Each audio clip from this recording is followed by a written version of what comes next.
Chantel Walugu Kagema ni umwana w'imyaka 9.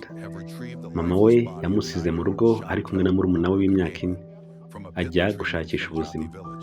Ariko musaza wa mama we asigarana n'uwo mwana. Uwo musaza wa mama we yari afite imyaka 39.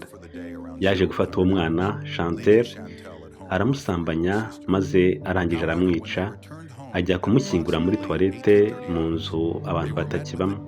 Mama watashye yakubiswe n'inkuba ashakishije umwana aramubura. Igihe cyarageze, abaturage bose barahurura bajya kumushakisha, ariko baza gutungurwa no kumva umunuko ahantu aribwo bajyaga guhuruza abagenzacyaha ba polisi. Baraza basanga ni umurambo wa Chantel Walugu Kagema.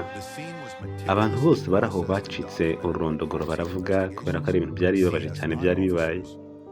Ntibiyumvishaga uburyo umwana ube umuntu abereye nyirarume yamufata ku ngufu yarangiza akanamwica kugira ngo azibanganye ibimenyetso.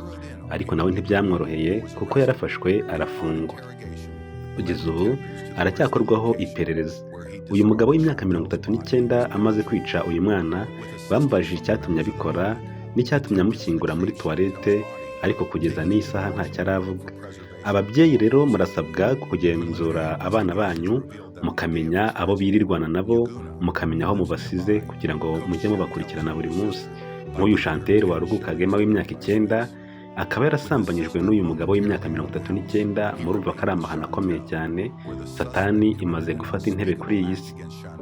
Hari igihe nawe ushobora kubusiga umwana wawe mu rugo wizeye nyirarume, wizeye ko ari mu muryango, ariko nyamara Satani yarahagurutse. Mucunga abana banyu, mujye mumenya abo mubasigiye, mumenye ko bafite umutekano uhagije. Bitari ibyo muzasanga abana banyu barabaye abagore, barabanduje ibirwara biriho muri iki gihe, kandi mu by'ukuri mubashoraho amafaranga menshi kugira ngo bige. Ese byakumarira iki gushora amafaranga ahantu hatazunguka?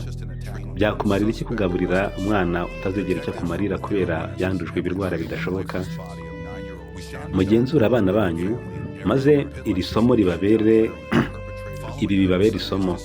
Ntimumenye gusa ngo hano ni muri Kenya, naho mu Rwanda bishobora kuba byahagera. Ibi byose biri ahantu hose. Mwite ku bana banyu, niyo nama nabagira.